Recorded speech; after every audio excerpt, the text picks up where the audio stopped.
Okay, listen, April absolutely came for my neck, okay? And that's my excuse for only reading one book this month.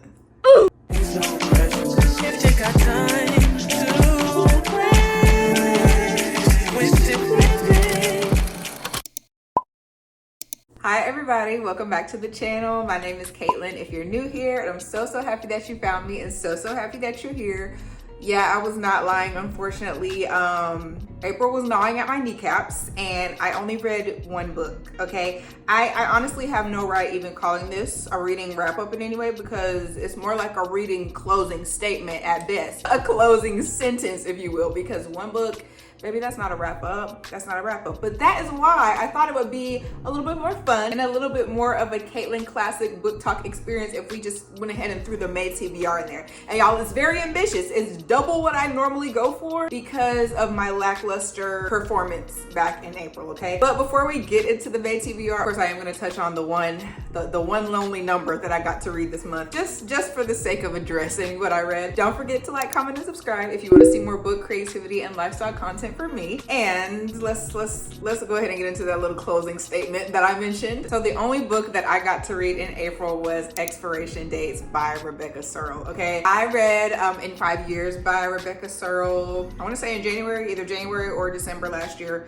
somewhere around there. I'm pretty sure it was in my January reading wrap up, so let's just say January. Loved it, made me cry, made me feel all of the things, and that was my introduction to Rebecca Searle. So of course, when I saw this one day, I was like, let's go ahead and give it a read. Unfortunately, it was not as 5-star as In 5 Years. I gave it 3 stars. So Expiration Dates is about a girl named Daphne, and she receives these little slips of paper occasionally, periodically, that let her know who she's gonna be dating or who she's gonna be involved with and for how long. Sometimes it comes before the relationship happens, sometimes it comes when she meets the guy, and sometimes if it's short enough, it's gonna come, you know, a little bit too late. Basically just takes you through all the different situationships, relationships that she goes through based on these pieces of paper from the universe that tells her who she's going to be with. She thinks she's found the love of her life when she gets a piece of paper that just has a name and no time frame, so she takes that as meaning that she's gonna be with that person forever, but it doesn't quite turn out like that, obviously. And yeah, I only rated this 3 stars though because, okay, I like Rebecca Searle and I like the way that she writes. There is this really nice emotional quality about how she writes, and you just feel kind of like, you feel like she's written every word with emotion and care, which I really enjoy. And I think that is the quality about her writing that I love the most. I also see she has this little thing for terminal illnesses. They just always kind of appear. Look, I've read 2 books and I'm talking about always, but they have appeared more than once in her stories, which kind of triggers the hypochondriac in me, but like whatever, that's also her thing as well. But I'm not gonna lie, Daphne kind of stressed me out, okay? Because it's just like she's pursuing this serious relationship and she's just keeping really important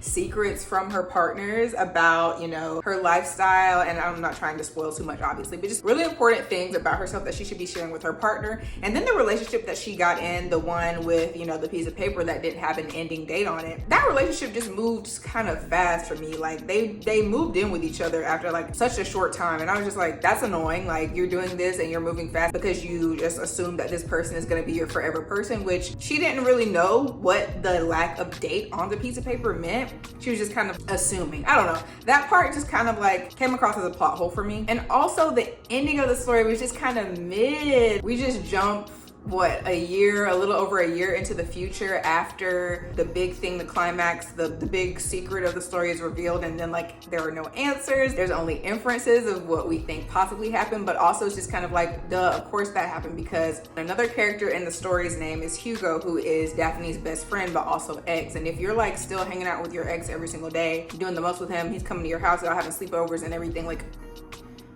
there's still something there, obviously. So I guess we were supposed to assume that they would end up together, but I don't know, like I just feel like the way that the story was organized just didn't really satisfy me, unfortunately. But I will say I thought I had the story figured out, because again, I was comparing it to In 5 Years and I was like, oh my gosh, if Daphne dies, like I'm actually gonna be sick, but Daphne's still alive and well. But yeah, I just felt like the ending just felt kind of just kind of blah. But it wasn't a bad book though. I was able to fly through it in about 2 sittings. I did take a huge break in the middle while I was reading this because, like I said, April life was just lifing, so maybe that also contributed to why I wasn't able to give it a higher rating, because, you know, it held my attention for 1 sitting, then I dipped, and then I came back, and, you know, Maybe that's on me, but I will say I think In 5 Years was better. But that is not gonna make me write off Rebecca Searle at all. I got a copy of One Italian Summer and I cannot wait to read that this summer. So, you know, we're still cool, Rebecca, we're still cool. But unfortunately, Expiration Dates is just a 3-star for me, you know? Oh my gosh, I do wanna say this too though. So I will say she wrote, I really enjoyed the pacing of the beginning of the book, and she was, you know, she introduced us to Hugo, then she introduces us to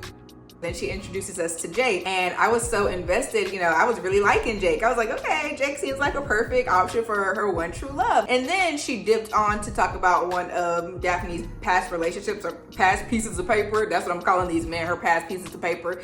She jumped timelines to kind of explore him a little bit. As soon as his name appeared on the page, I was like, I do not want to hear about Stuart. Like, I really don't. And then when you actually read Stuart's part and Stuart's role in her life, you're like, yeah, I knew I didn't want to hear about Stuart. He's actually horrible. And I just thought that was so funny, because why was my intuition just on point with the fact that I did not want to read about him? Like, he was a horrible person, and that was just super funny to me. But yeah, Expiration Dates, solid 3 stars.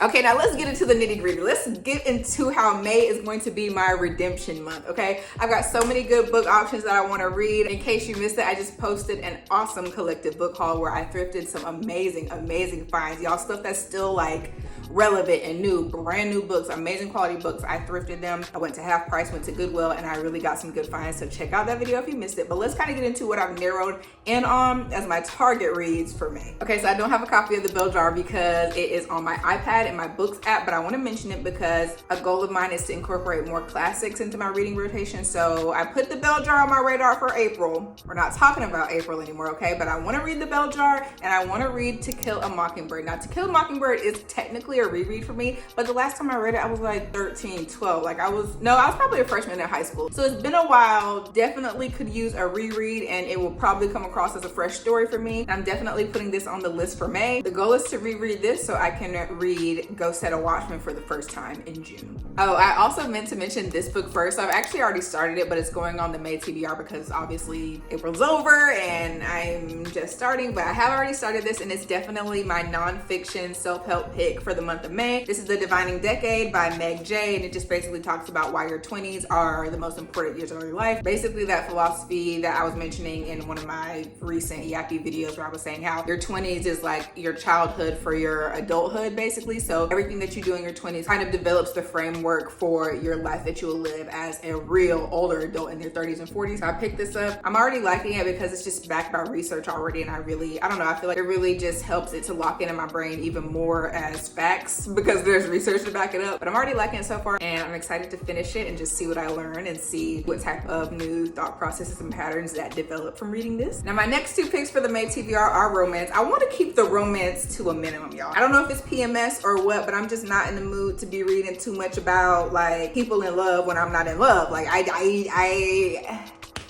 I'm not a hater, but like single people know. You don't be hated, but you just don't want to put yourself in the position to feel bad. But I really do still love romance books, and they're really easy to read. They're really easy to gobble up. And I mean, what girl doesn't love giggling and kicking her feet? Like, I'm sorry, I can't just completely omit romance. So I am gonna dip my toes into Emily Henry and knock out beach read this month. Again, Haley Pham's favorite Emily Henry book, so I thought I would start with it. And I thought it would be appropriate to go ahead and get an Emily Henry book in anyway, since she just dropped A Great Big Beautiful Life. But I don't want that to be my first Emily Henry book because it's so recent. I feel like I need to tap into a classic, an Emily Henry classic, before I read what's new. So I'm gonna add Beach Read to the list. And the next romance that I want to tackle is Definitely Better Now by Ava Robinson. This is somebody's rejected book of the month pick, unfortunately, but a win for me. This book I was kind of interested in when I saw it at Goodwill. Basically about a girl on her sobriety journey, and then she falls in love with this guy at work. But it really focuses more on like family dynamics and how a sobriety journey can affect that, which I thought would be interesting to read about, a new perspective for me to explore. But there is some romance in here, so I kind of grouped it with the romance book. I feel like it could be cute and that it won't be too cheesy of a romance, which I'm most definitely in the mood for.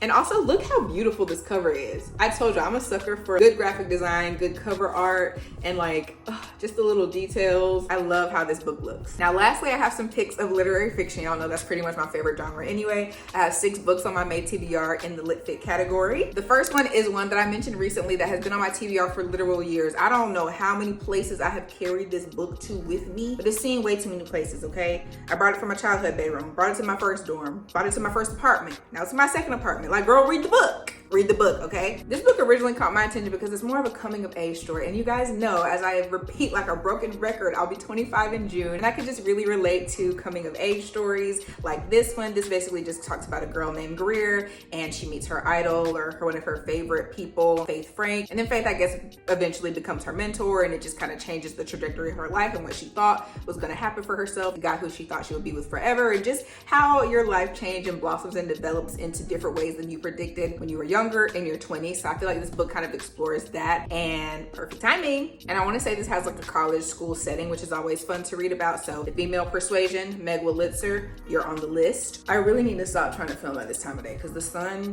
be sunny. Okay, next on my radar, I have a book called Nightbitch by Yoder. Here, I should cover it up. Y'all, look at this steak on the front. That's so cool. I don't know why it catches my eye. But this book, long story short, some crazy stuff about a woman who thinks she's turning into a dog. I think it could be interesting. I think it is something that is nice and weird, just like I like it. I don't care what nobody says. A nice, weird literary fiction book is gonna keep your attention. It's gonna lock you in. It's almost a nice, weird read. It's almost as gripping as, if not more gripping than like a good cheesy romance book. So I'm excited to read about this one. Apparently it's been adapted into a movie or a show or something, but you know we don't even play like that. You gotta read the book first. This next book is An Anonymous Girl by Greer. What's this girl's name? Greer, Hendricks, and Sarah Pekkanen. I don't know. Y'all know I don't be good with the authors' names, but I picked this up at half price not that long ago, and it was super interesting to me. About a girl, she's trying to make some extra money, and she finds out about this psychological experiment that someone or some organization is conducting, and of course it gets too serious. It was Giving the Substance or something like that, if you've ever seen that movie, and I thought it would be interesting, psychological thriller-esque, and again, something that is a little bit different than romance. Next, I found a beautiful copy of The Midnight Library by Haig, and I'm adding this to my May TBR as well. No clue really what this is about. I just know that it was pretty popular in 2024, and I predict that this will be just a nice poetic book with beautiful prose and just another really good story with that magical realism aspect to it. Here, I'll read some of the synopsis. The books in the Midnight Library enable Nora to live as if she had done things differently. Each one contains a different life, a possible world in which she made different choices that played out in an infinite number of ways, affecting everyone she knew as well as many people she never met. With the help of an old friend, she can now undo every decision she regrets as she tries to work out her perfect life. But things aren't always what she imagined they'd be, and soon her choices place the library and herself in extreme danger. I think that could be interesting, no? The next book on my radar for May is Outlawed by Anna North. Guys, look at this cover.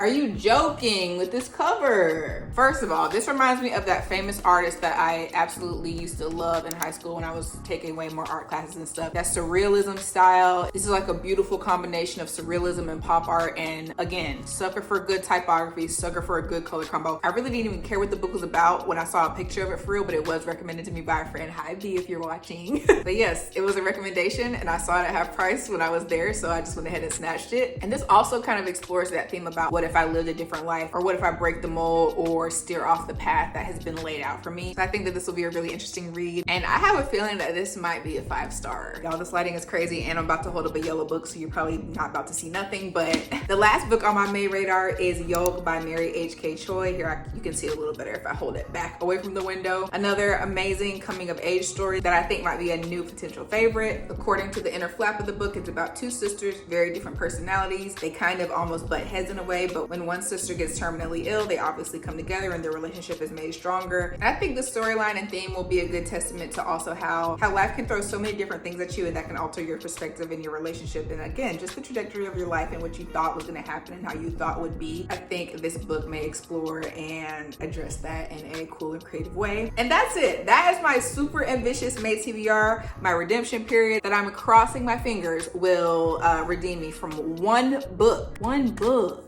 Y'all, that's actually so crazy to me. Oh, and I forgot to mention too, I did start Diary of an Oxygen Thief by anonymous author, but she's not finished. I'm not DNFing that though, because I actually do want to read that, and that's another book that I've wanted to read for a super long time. So I'm not DNFing it, it's just unfinished. So the goal for May is to make time. The goal for May is to be disciplined, to lock in, and to make time for all of the things I love. That's the intention we're setting for the month, and we're gonna follow through, okay? Thank you so much if you made it to this point in the video. I appreciate it more than I could ever express. Again, don't forget to like, comment, subscribe if you love the vibes here, which you clearly do. You're still here, hit the button. And I think that's all I have for today. I love you guys so much, and I cannot wait to catch you in my next video. Bye.